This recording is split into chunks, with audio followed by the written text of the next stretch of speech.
We have today with us Nick Deocampo. He is a historian, author, and film critic, and is currently the director of Mowelfund Film Institute in the Philippines, a post he has held since 1984. A French government and a Fulbright scholar, he has taught at the Communication Arts Department of the Ateneo de Manila University and in the College of Mass Communication of the University of the Philippines. He has also lectured at the Communication Arts Department of the De La Salle University, Australia. Scholar and artist in resident, editor, recipient of national and international awards, and author of several books, Nick Deocampo is also an eminent fiction and documentary filmmaker. So let's welcome Nick Deocampo and make his presentation. Thank you so much, Monica. And sorry for this delay. We have to set up some technical things here, because without which I think I cannot fully illustrate what I would like to present. However, so as not to lose time, and for those who have been attending the conference, we always lose time. There's so much to say, but there's so little time always. And especially this subject that I like so much. For more than 20 years that I've been making films, there are some things that I have really been wondering. And I don't know if I'm becoming more philosophical because I'm getting old. All right, I'm becoming less sensuous with the films, but I did start with, I don't want to say this, that I was a filmmaker once, not that I'm not going to be again.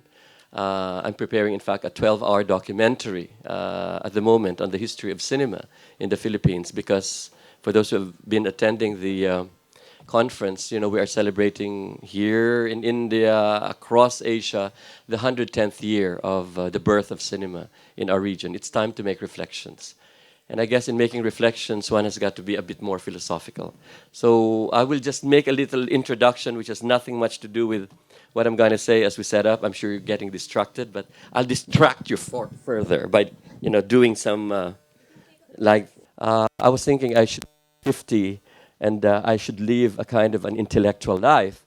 It has come much earlier.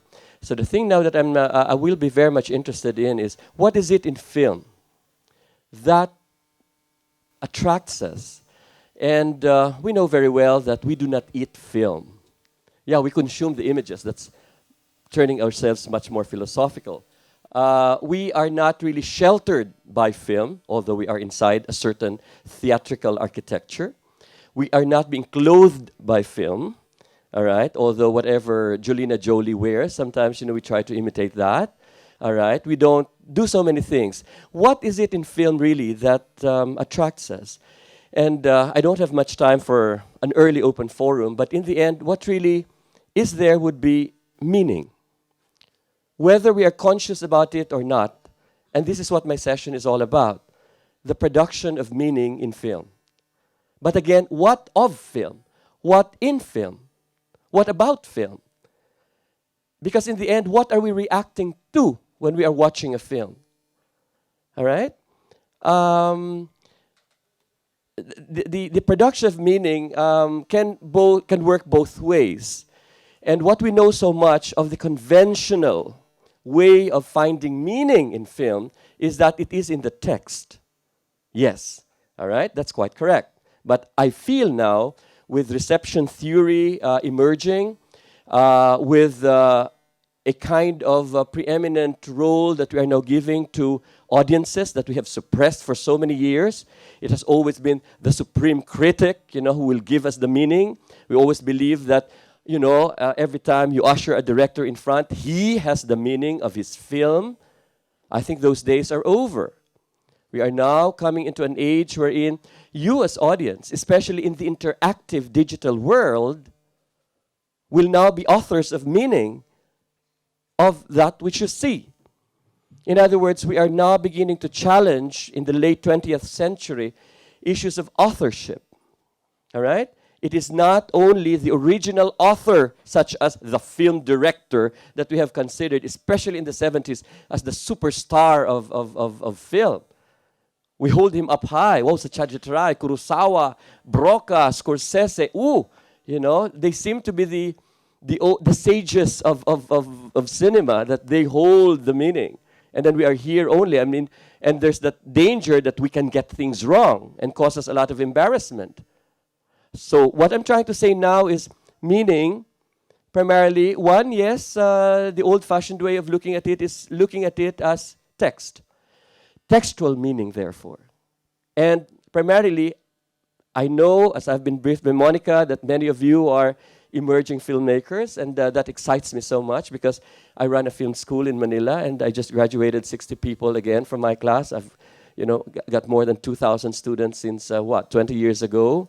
There's almost 100 a year or something, and some of them now are becoming the established names in the new cinema in the Philippines, and I'm quite glad.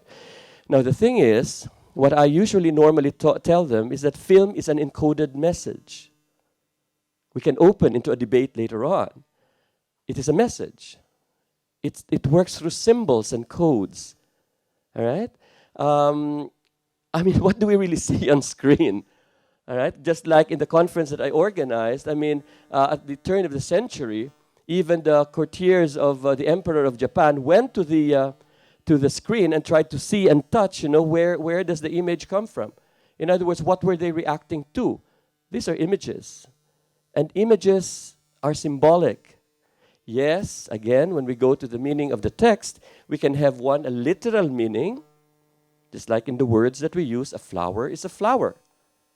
But those meanings too can be elevated into another level, which can be symbolic, as we look at all of these textual meanings. So that is one level that we can look at, say, the production of meaning. The textual meaning, there are cinematic elements within that film wherein we are able to derive those meanings. All right, there you are. So let's go back to the text. All right, that which we see on the screen may be no different from the page that we normally would see.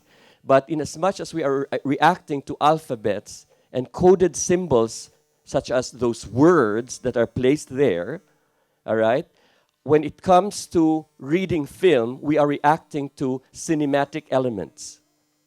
All right? I would like to ask you what the cinematic elements are, but it will just make this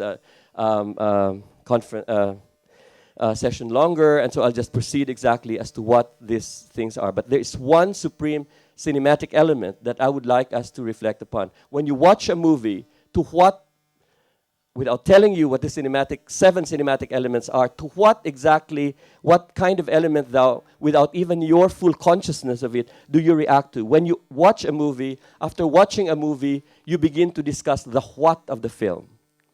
To what do you react to? What is it that you usually talk about after watching a film? The story. Immediately. There you are.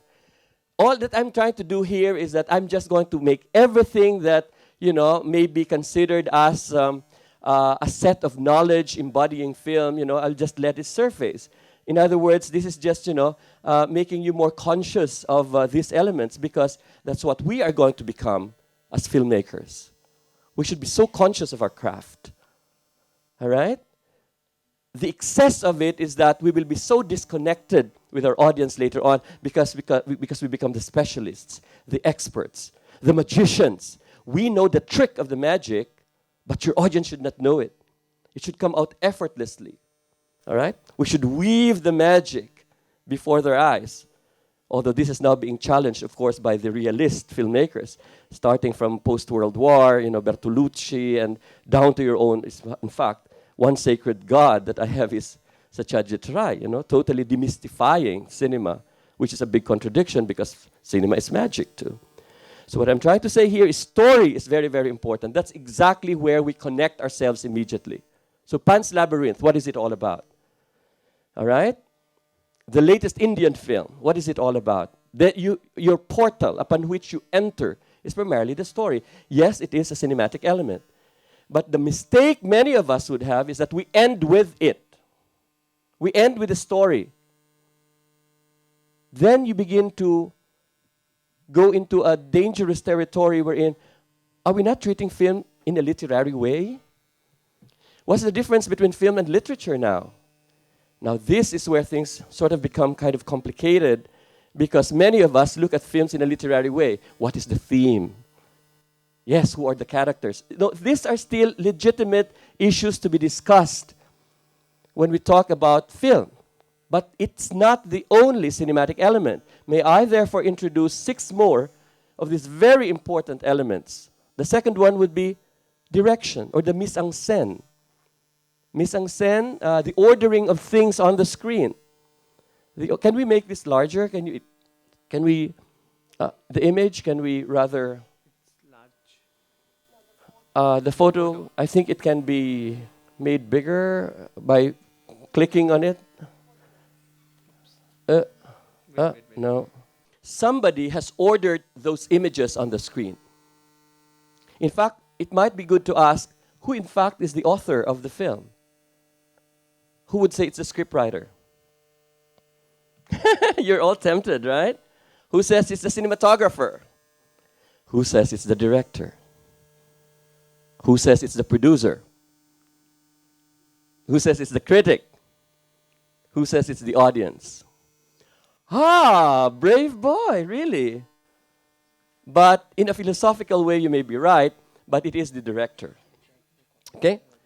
But it's tricky. We can talk about the audience as author later on, but that's really post-70s, early 80s, postmodern, post-structural way of looking at things. We don't even want to go to that. I'm not teaching film theory, although I would love to. So maybe you should tell them also we should have a little theory somewhere, somehow in the talent campus in the future. The director. The director, why we have to give preeminence to him is because he gets to put all of these elements together. And I'm sure many of you will become directors one day. Who would like to become directors? And that's why you're here in this workshop. Yeah, everybody. Of course. You know, I should not have asked that. Right? I mean, we want to become directors. We want to become gods. We are the lords of creation. We want to create. But how much do you know of the craft? Now, that's the big challenge. I have so many students who become directors because they want to see their faces on the papers, and they have this world premiere attached to their films. You know, I mean, the perks of going to festivals and all that. When I was making films during the time of dictatorship under Marcos, I mean, that was not the point at all. I made films because my life was attached to it. I got death threats. I mean, who wants to become a director, an author, and all that when, you know, your life is on the brink of what? I wanted to make films because I wanted to make films. All right? So the thing too now is, then, you know, you begin. I went to Paris, you know, fought all kinds of scholarship because I'm just a poor boy from one island down south in the Philippines. Yeah, you know, I would walk 2 kilometers just to study. There you go. You're beginning to have it. All right? Then went to NYU, you know, under a Fulbright program, took my master's degree, topped my class. You know, I'm sorry, I'm so immodest really, but, you know, I wear this as a badge of honor. Monica didn't say it, but I understand why she wouldn't say it, you know. I may become too threatening. So the thing now is that then you begin to see and study, deconstruct the whole image in order to see, you know, what it is that I want to do. How do these elements begin to figure themselves out and then connect with an audience? So being a director is very, very crucial. Next to the scriptwriter, in terms of just the origins of production, because you have to have a script, an idea, then the director is the one that, you know, becomes the conductor of the orchestra. Okay, you put all of these elements together. You don't expect your cinematographer to do that. Okay, you don't expect the cinematographer to do that. Your designer, all right? But I'm now going to the other cinematic elements. So let's do a countdown. 1, the story. It's very, very important. Get that into your minds. But we are talking here of one tradition in filmmaking, and that's narrative filmmaking. Okay? The story is important. I will not try to confuse you with experimental films at this point, although I love confusing people. All right? You should, however, have your safety belts and whatever it is, you know, because we're going to jump into an ocean of ideas within 1 hour and a half. Directing is the second in our countdown. The third would have to be, you know, it's a free-for-all. Cinematographer. He's important. He's the one who composes your shots, for heaven's sake. You are not there as a benshi telling a story, conjuring images through words. No, no, no, no.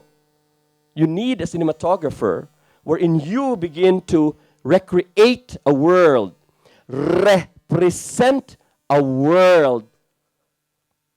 The important word there is the prefix re.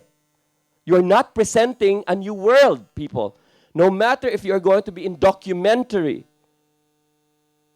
you are representing it, therefore inscribing it with a new authorship. And that's why I call you as guides. This is power. There's power in the camera. Let's talk about that later on. You are re-inscribing the world, drawing in light onto the screen. All right? Cinematographer is important. Countdown number 3. Countdown number 4, design. Oh my goodness me. Imagine them all naked. That's design. Why are they wearing black, for example? Because they're mourning. Why are we in a cemetery? I mean, why are they not in the center of Singapore? Why? It has to be locality specific because the story asks for it. I'll tell you why later on. And in what way is it literal and in what way is it symbolic of meaning? You have to have a precise design. Imagine Satyajit Ray's Pater Panchali, being shot in somewhere in New York. The whole thesis of urban-rural poverty issue would just collapse. Imagine a bunch of hobos, homeless people, but maybe if you want to modernize the story, why not? That's kind of exciting.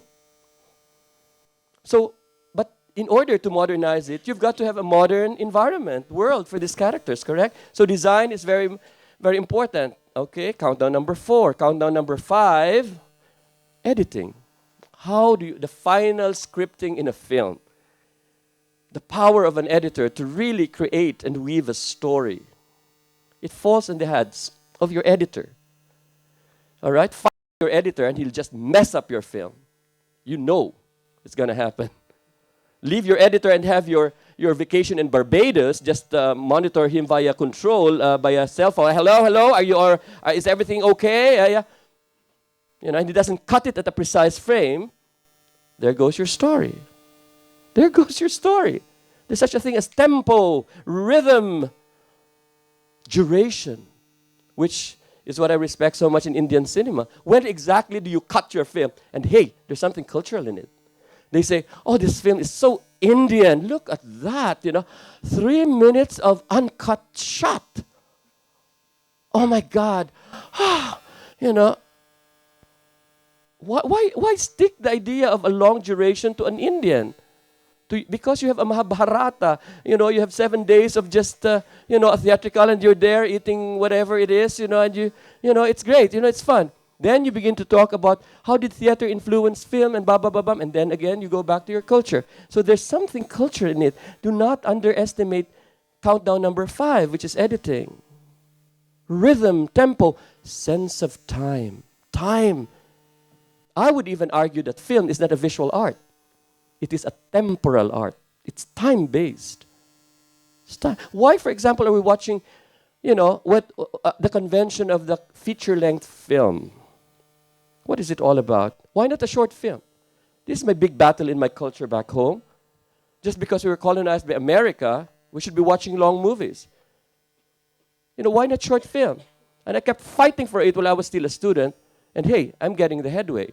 Now people finally accept it. Short film is a temporal duration against a long film. Now some of my students even make 7-hour movies. Beat that. Beat that. Who says we have to make 2-hour movies? Correct? So I'm going to top it all by making a 12-hour documentary. Who's going to stop me from doing that? Not at all. Time again. Time. 6th, sound. Okay, the days of the silent film, they're over. So we're not even talking about that sound without sound, but the use of sound in an artistic way. Sounds such as, imagine Psycho. You've seen Psycho. Did you hear that blood curdling? Can you just imagine a cow mooing on that scene? Moo! Suddenly then it becomes hilarious, correct? Imagine Star Wars having around 300 sound effects. Is that 300 only? I think it's become more. I think that even refers to the first. Which makes it so technological, so 21st century now. Sound effects. That is where many of our Asian films really suffer from. And that's why now movies have to, again, rewire themselves, because there's Dolby now, there's God knows what else you've got there. That's the next revolution, sound. Making everything more real. Correct? Sound. Seventh, music. Okay? Seventh and the last, music. Isn't it that, we're suckers for music? Sometimes, when you young people, usually you're inspired more by the music. Man, I heard this really metallic sound, and wow, what images they conjure in me. And that's when, your film starts to be built. Of course, there's a genre that we have called music video. I'm not really talking about that. But when fiction stories begin to be inspired by a music, fantastic, isn't it? The role of music. But again, the question of, when do you put music into your film without making it intrusive? Without making it intrusive. That the music is woven right into your narrative. Now that's true artistry. When do you not put music? When do you overplay music? Many of us are very, oh come on, we don't even have to go outside of your Indian experience, because Bollywood is music, isn't it? Music, music, music. The role of music. Reflect on that. But when do you use it? When do you break into a song? Is it integral to the narrative? Or do people just break out into a song, at any point in your narrative? It might confuse your audience, correct? So these are the cinematic elements that I am trying to put across to you. I bet you know all of this, right? I bet you know all. All right. So I'm just placing everything now into the surface. Now you're conscious of it. You cannot afford to be mistaken. The art world is harsh, people. The art world is harsh. We are standing on the shoulders of giants who knew these elements and who played around with us, set the standards for us. My feeling is we are here to destroy them. Sorry. They should have also told you I'm a bit on the radical subversive side of things. But that's what it's all about, isn't it? In other words, we can redesign everything. Yes, now we know. Now, what's our role in playing around it? This is art, people. This is not science. We can reconfigure everything now that we know the elements. That's the beauty of it. This is art. Nobody is really right or wrong. We're just too advanced of our time. Correct? Always advanced. That's how I look at artists. We're the visionaries. But we must know the material basis of our art. This is our clay. This is our earth. This is our stone. These are our notes. If you don't even know them, go sell real estate. Go. You will become richer in doing that. Right? Go. Deal with real stone. Be an architect. Be a sculptor. You have no right to be an artist in film. Go be a film buff. That's okay. You won't hurt this art. This art can be sacred, but we have to I'm sorry, am I confusing you already? All I'm trying to say is this art had tradition. We don't necessarily have to follow their tradition because we are children of our own time. How does sound figure now? Will it still be a flute? Where am I locating my film? All right? So let me now talk. Thank you. I've been you got it perfectly. So having learned all of these 7 cinematic elements, there are, may I add, 3 more, maybe even 4, cinematic properties. Properties is different from elements. Elements compose a certain structure, but properties, they should be part of film. It's a given. They are properties. They are the basic intrinsic characteristic of that. And what is it? Without this, there's no film to talk about. What is it? It is something that you always see on screen. The shot. And please capitalize the word S-H-O-T, the shot. The shot.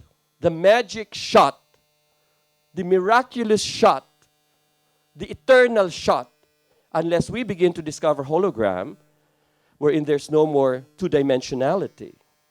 You will have Marilyn Monroe singing here, "Happy birthday, Mr. President." All right? You'll have her here. Projected from God knows where, 3-point projection, I don't know what. You'll create a 3D. We will inhabit the world of the image. But as long as the technology has not yet been invented, we are going to deal with this two-dimensional image. The frame contained within the shot. And put a "the" before the capitalized shot. All films are contained in a shot. I mean, I cannot imagine at this point. I had one student, who immediately said, what if we come into a world where, there's no more shot? What if we get inside the shot? Will the 180-degree rule still follow? Well, what a smart aleck he was. But he totally dislodged me off my seat, And then I started, thank God, I know something about art and art appreciation that, hey boy, we are still in the two-dimensional world when it comes to film. It has not yet reached three-dimensionality.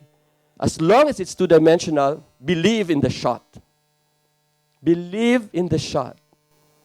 All right? Let me now talk about the shot and how meaning is produced in the shot. Meaning from this property of the shot, recognizing at least several major cinematic elements. I am not saying that in every shot that you should have all the cinematic elements being portrayed. But believe me, in this shot is a story, which is the basis of all. In this shot is a design.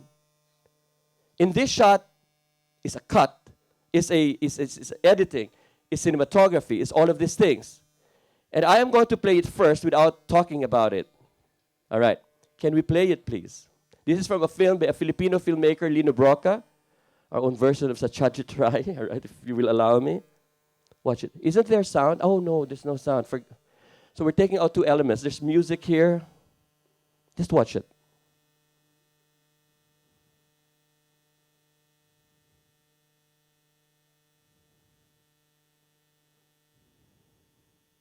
Don't hold her. She might get infected. Then cut to that. Cut back. All right, stop it. Okay. What did you see? Come on. I want this to be very interactive, please. What did you see?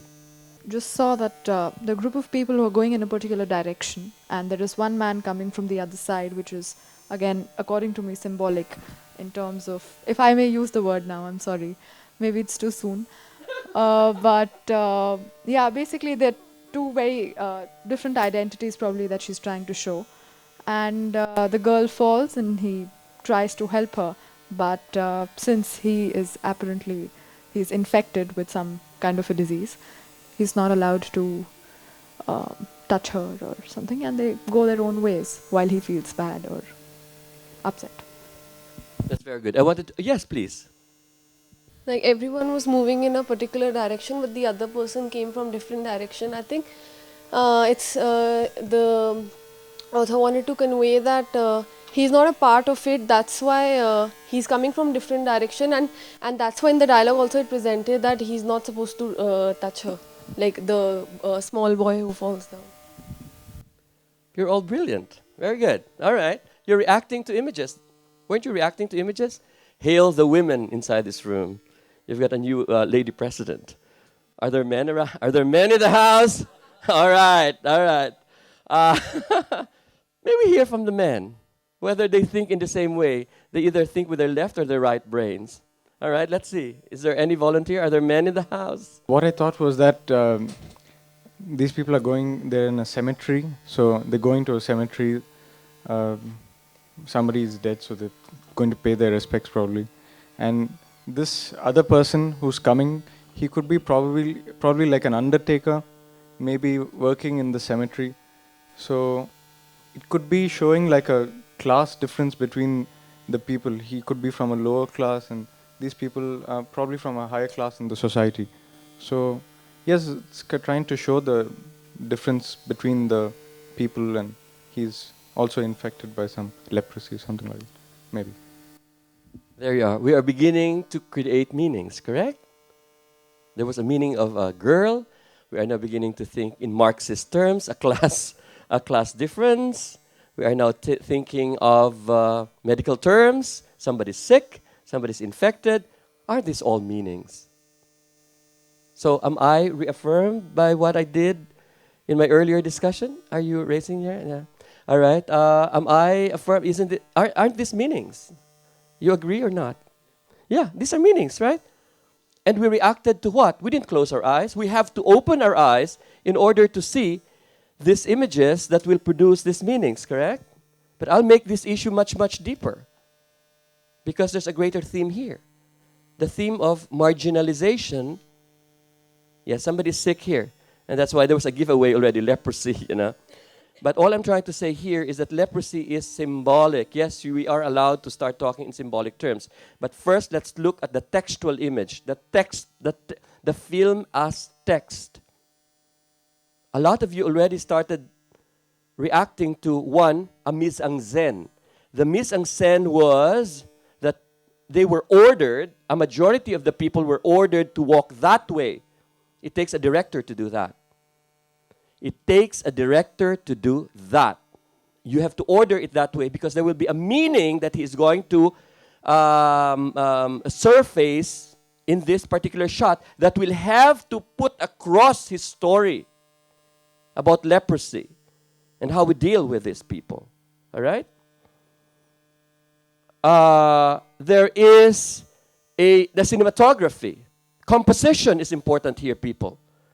And in fact, it is in the cinematographic element that the issue of marginalization is inscribed, is put across. I bet at this point you have not yet realized at what particular screen space was being used.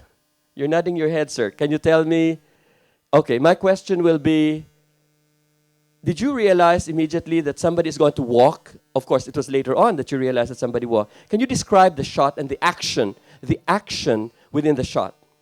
But everyone in that shot are moving in like there's a whole road and it's normal routine action going on. All of people are going in one direction of the road. They're not.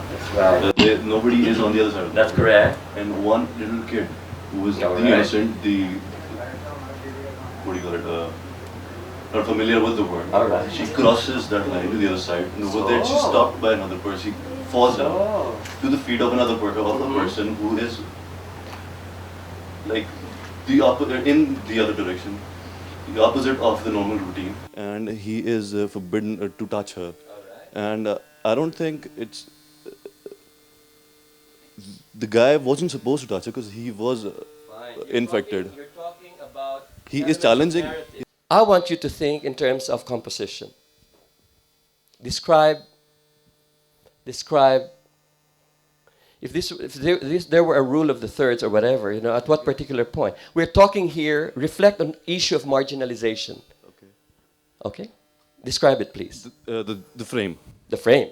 Okay. Now you're conscious of the frame, the edges of the... I am now giving you a materialist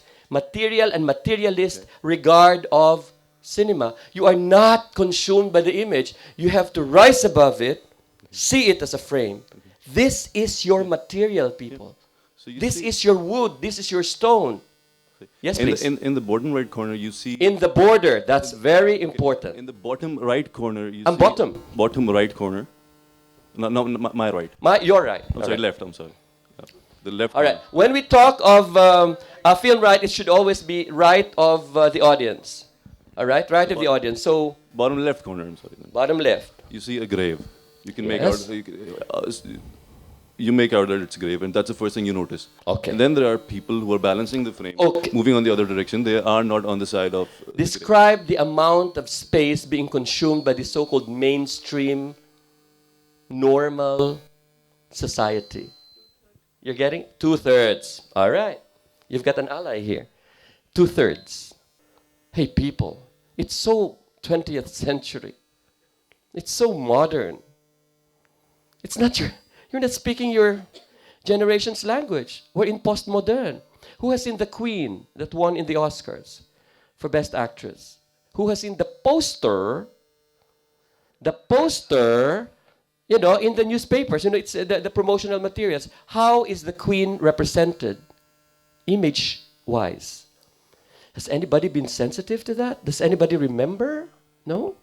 The Queen is not at the center, right? None. I suppose none, right? Did you see the composition? Yes, sir. So what if it's at the left? And furthermore, push it. And it was cut, right?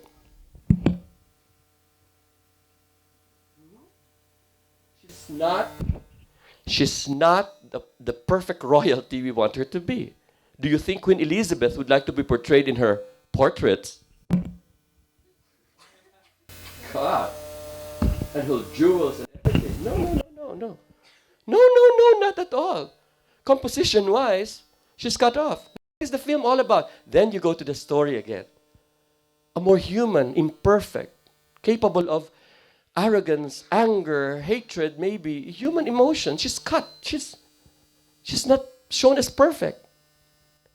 Can you imagine how powerful that image is? I mean, if you study it very well. So we invoke semiotics, or the science of signs. Do you appreciate this? Yeah? That, you know, your cutting of the image, your framing, you know, matters a lot in terms of what you want to say. And yet, you see, you people, you just take it for granted. Oh, so what if it's cut off? What I'm trying to tell you is there is meaning there. There is meaning there. Are you overreading? No, because look, the face is cut off. What's the difference between this and a centered image? See? Okay, I got 30 minutes. I can't imagine this. How much maximum time do I really have?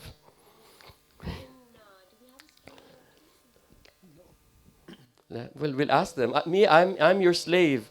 I can give another extra time. You decide. Now, let's move on to, can we go to a USB, or can we put a USB? All right, please.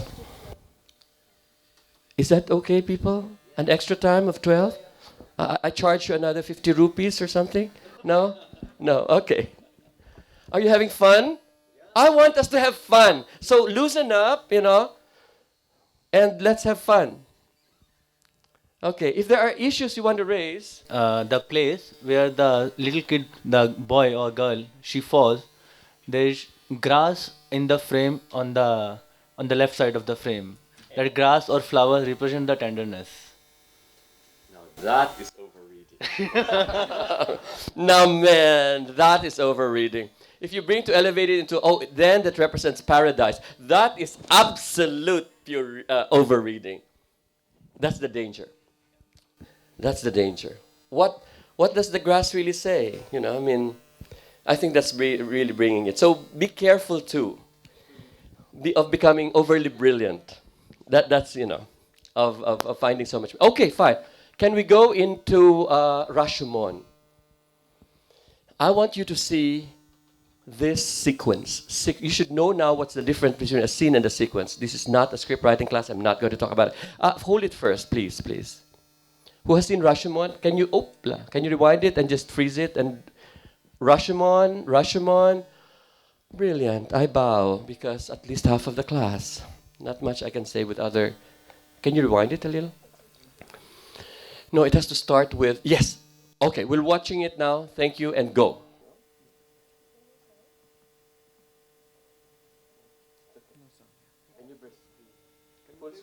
Full screen, please.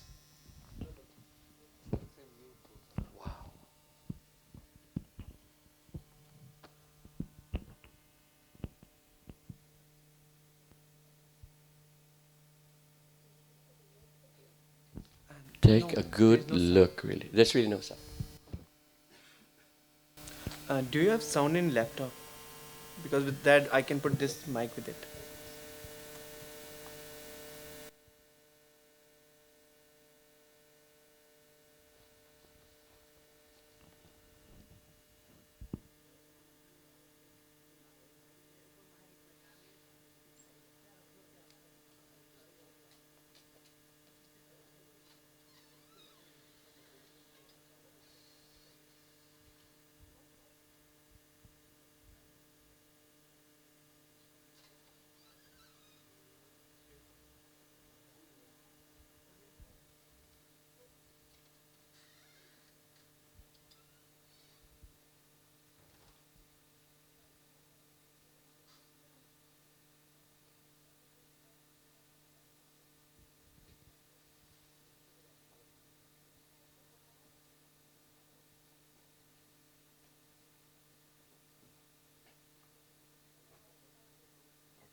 Okay. My question, especially to those who have watched this film, you watch out. Tell me how many shots were there? Oh, come on. I give you a prize after this. Yes? You dare? Say. You should be sure. No. And were you counting shots? I mean, Is that the most that you can do while watching a film? Count how many shots? No, I was just seeing like where it was cutting and everything. Like around 15 to 16, close to that. All right. Take your seat. And somebody I heard from here? I think there were too many. Okay. I like that, too many. I like you. It is 16 shots. I have something for you. Later on. I have something to give you. Maybe I should give it now. But I can promise the rest, I will be giving the same thing. I don't know if I did. Oh, okay. I've got a catalog for you. I also organize film festivals, and it's the centennial of feminism in the Philippines. So this is a commemorative issue with essays on women in Philippine cinema. I hope you'll make good use of this. All right. Yes, but it's not important that it's 16 shots or 17 or many shots or 2 shots or whatever. The important thing is all of these elements must serve a very important major cinematic element, and that is story. Story. In these 16 shots, do you know what the story is? I'm not talking about the story of Rashomona's film. Just this sequence, what is the story that was produced by this? What is going on? What is the action? What's going on? Tell me. Yes? A man is walking through the forest. There you are. Come on. Go through the literal portal first. Look at a man is walking. I mean, stop thinking in highfalutin, high whatever. Oh, there's this metaphysical blah, blah, blah. A man is walking. It's as simple as that. And you got it. That's just it. A man is walking. Yes. There you go. Get ready. A man is walking, but... His face tells you a lot, the whole story. You feel that he's walking towards something that he's going to do and he's not too happy about it. Okay. Maybe it's a sin or something that he's going to commit. She's reading the film now. She's reading the film, which is good. Okay. And he feels that everyone is watching everything around him. The birds and the bees and the snakes. Sun and everything. And he wants to hide in the shades. Somehow Okay. I felt that. We stop there. Otherwise, yes, another one there. By the looks of it, he looks like a woodcutter. So, I haven't seen the Very movie. good. Okay. Now he is describing the character. Very important in storytelling. Exactly. It's a woodcutter. Don't just say anything. A man is walking. I would accept that, but be more precise. You know, you don't have a man in suit walking. You know, you can't say a businessman is walking. When you have a story, it should be character specific, location specific, story specific. It's got to be precise. We are artists. Take that. We are special. We have, you know, you have to create that character, that persona, but don't overblow it. Accept it that we are artisans. That's important. We have to be precise. By becoming a director, we are no longer the commoners that yes, we will reach out to them, fine. But at your critical stage, relish, discover. But there's a price to pay. Be precise. And that's very good. Woodcutter, yes? Yeah. Then so like we can see the shot. The main focus here is the word cover, because from the beginning, when the shot starts, we can see the sun rays peeping through the so-called partially covered sky, which is being covered by the trees. So this kind of shows in a sense that what are we going to lose? We're going to lose the cover above us. Okay, stop it there. All right, thank you so much. Hey, there's more. All right, go.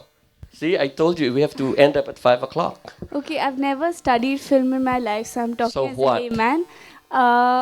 By the act that he's going to commit, taken that he's a woodcutter, he's going to intimidate over these trees. Stop it there, please. But yeah, but by the looks of like the way the shots have been composed, probably it seems like they are in the trees, the forest is intimidating over him. Very good.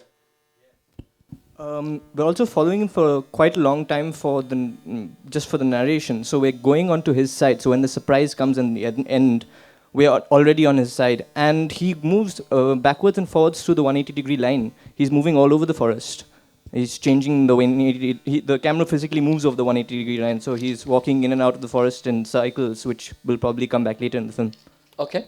One last, please. He's just been walking for a long time. To look at it a very simple way, that's what I thought. It's just trying to show that he's been walking for a long time. That is where exactly I'm going to produce the meaning. Be a little patient and we'll get there. I love this. I love India. I should be a resident. I just wanted to add something. A woodcutter is walking through the forest in the afternoon or during the day. Basically. That's being literal. Well, all of you were trying to become symbolic about it. Go. Why he's a woodcutter is walking in the jungle, but what is the need to show so many shots and do you have an answer, sir? Maybe the director wants to show us some surprise so that we get involved in the images of the forest. Don't you find it excessive? 16 shots of just a man it's walking. What the F word it is, you know? It's the filmish. Let's get one last because I've got, I have to go into my lesson, all right? One last and we're done with this issue. He is in a search for something. Again? He is in a search. Are you asking me? No. Is that a statement? Woodcutter is working and he is in a search for something. Fine. I have a feeling that director wants to show that woodcutter is not alone. Sun is giving him the company. Because we can see a top angle shot. All right. From which the light is falling on the Sure. Okay, we got it. He was not alone. One absolute last. Because I think the shots are establishing that he's actually walking completely alone. They establish through and he's alone. But until the right at the end, he doesn't seem scared. He seems to know his way around the forest. So he's obviously very familiar. Of course, he lives there. And the thing is, I think they keep showing the fact that he's completely alone in the forest and yet knows his way. So I think that when he breaks and he's suddenly scared, the effect is probably a little bigger. Somebody else isn't there. Yeah. I can't resist her. All right, can you pass the microphone? And you're the absolute last for this discussion. I thought he was in a hurry to stop somewhere because the short duration length shots showed he's just moving fast, and when he actually sees, I don't know what is this last thing, the camera stops there and he's now his search or whatever stops, and whatever he was going for stops, and it's becoming more static. He's reached his point. He's reached his point. We'll stop there, all right? Now, we have established there's a woodcutter walking in a wood. That's the story. Huh? In the afternoon. It's not morning? It could be morning. It's almost like the sun is up. It is not night. All right, sure. See, that's the danger of being so overly specific. It's not midnight. It's not 11 o'clock in the evening. It's not the midnight sun or whatever. Fine, all right. Okay, it's day. All right. Now, the thing is, why so many shots? Why so many shots? I'll talk this time. All right? Why so many shots? And because this is my lesson, all right? I don't want to miss out on this. Whereas the earlier film that we have, and I'm bringing you now to a level of style and ideology and all that, which is also important. So I'll try to mesh up a few things here because I have very little time to talk. This is not a realist film, okay?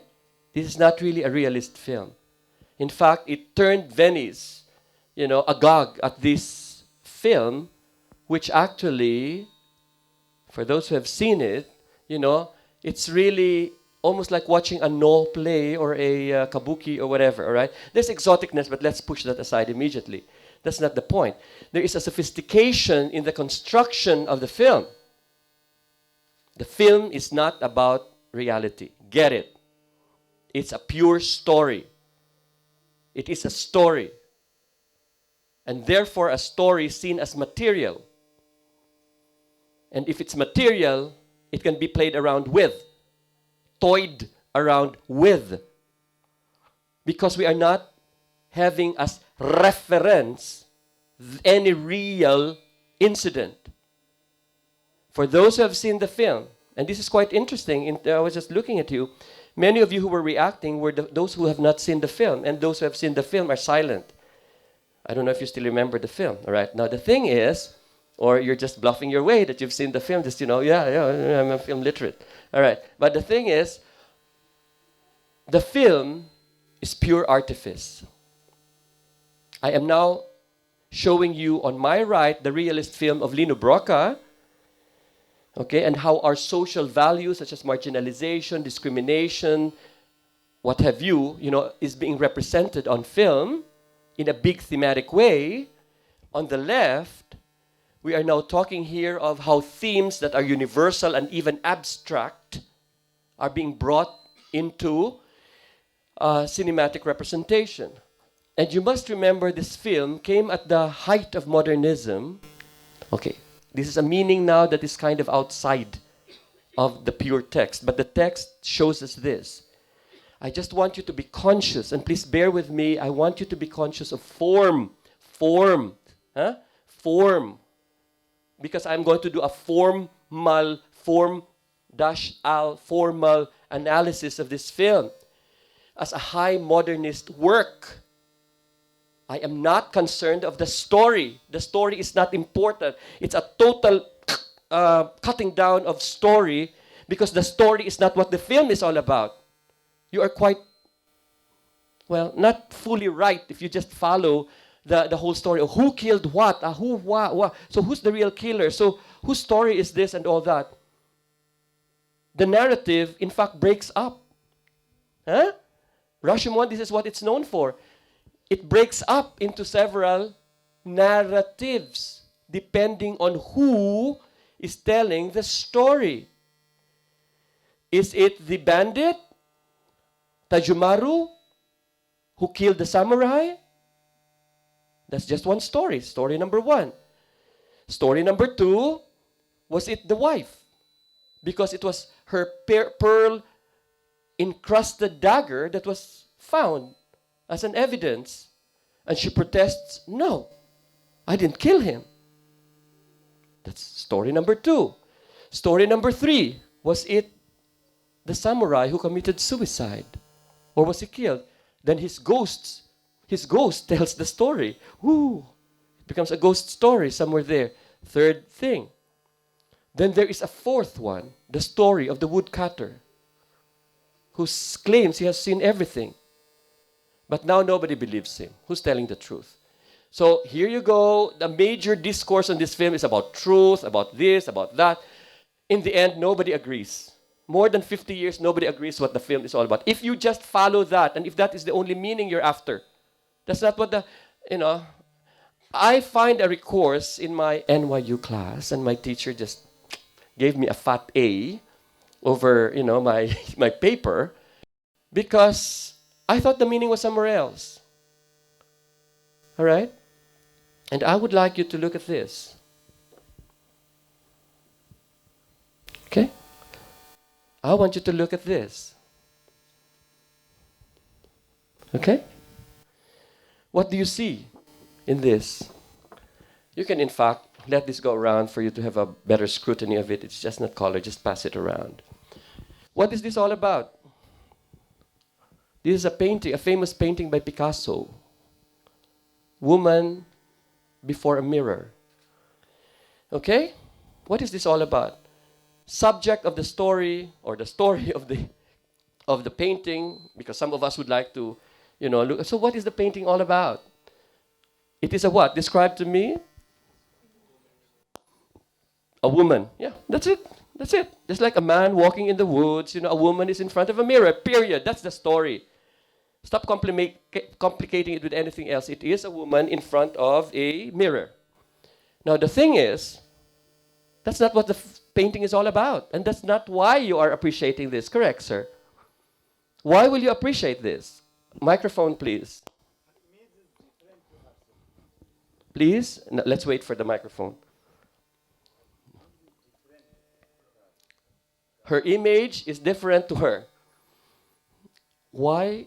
What in the painting makes you think that way? The colors, the shapes. The form entirely is different from... She got it, the form entirely. Then let's talk about form. That's what modernism is all about. Their paintings were about oranges and mountains and women. Compare this to Mona Lisa, which is, of course, you must have seen a painting of Mona Lisa. Come on. You have, right? You have. Da Vinci's Code. Yeah, you've seen that, correct? Compare Mona Lisa to this. Mona Lisa was so much of a product of its own time. Centered, smiling, the mysterious smile, abstract background. But you cannot mistake, she's the most beautiful woman in the world. That's what they say. Because you can recognize immediately the cheeks are there, the lips are there. It's a mirror. It's a reflection. Got it? We are not confused by that image and the normal woman.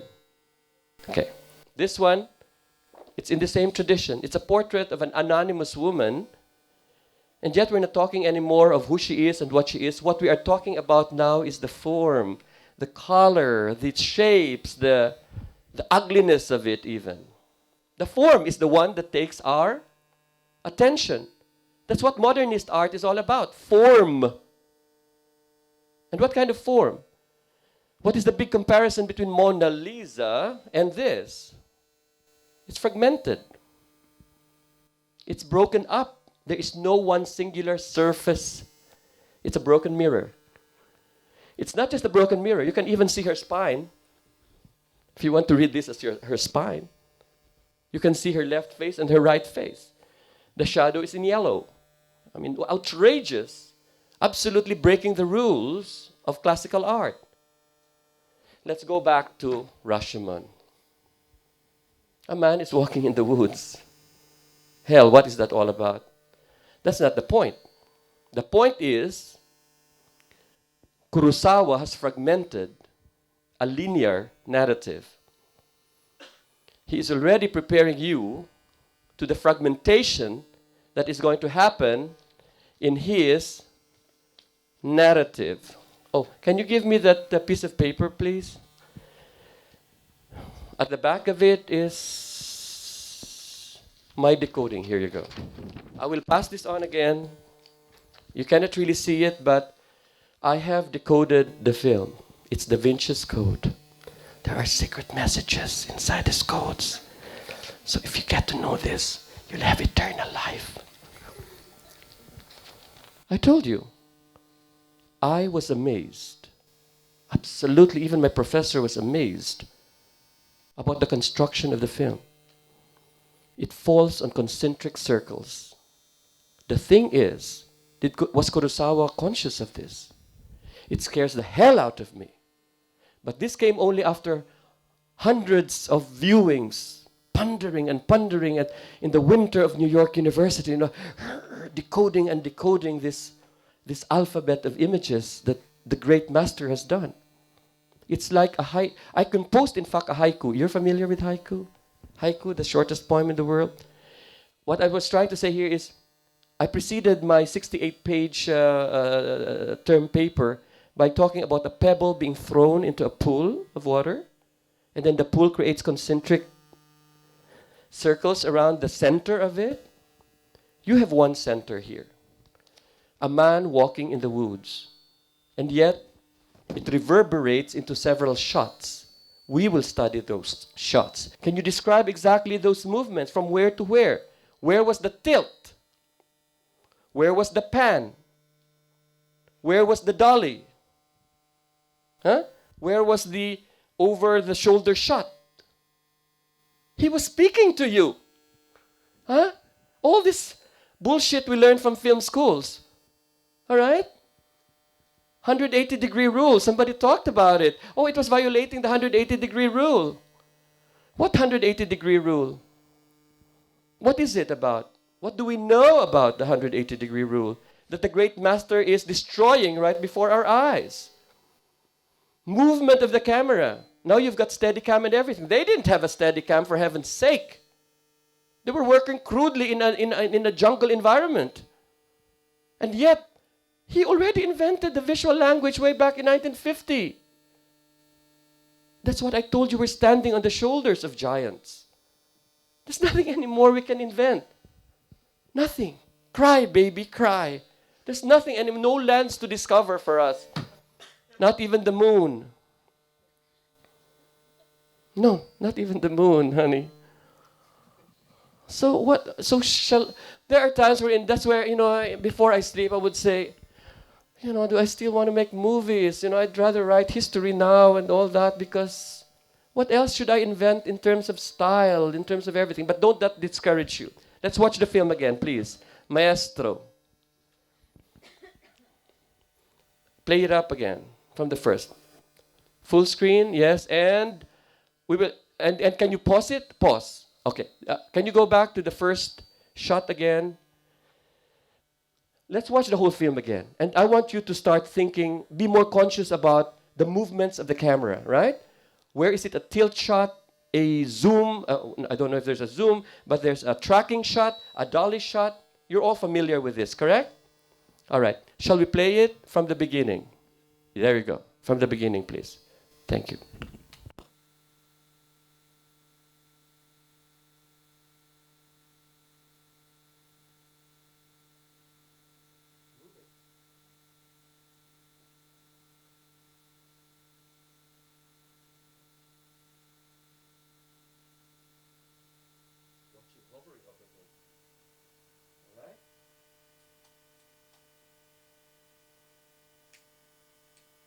Down, okay, and then that's when we see him continue tilting down, and then over, looking up, point of view of a fish, or a toad, or a snake. All right?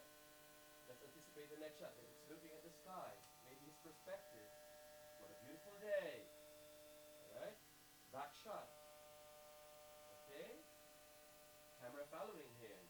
All right? It's being seen again. A tracking shot. Tracking shot. Alright? It tracks. I can see the tracks there, alright? In my mind, alright? Looking at the sky again.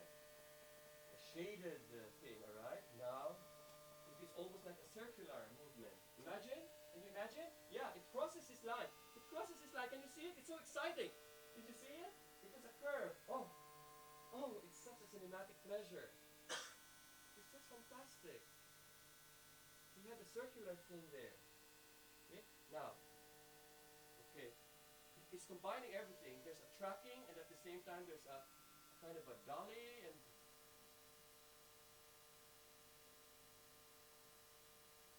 okay, the leaves, we go back to his back, always the prominence of the axe, the image of violence, there's a cut, and then he goes, lost here, there, another, this I'm closer and closer to him.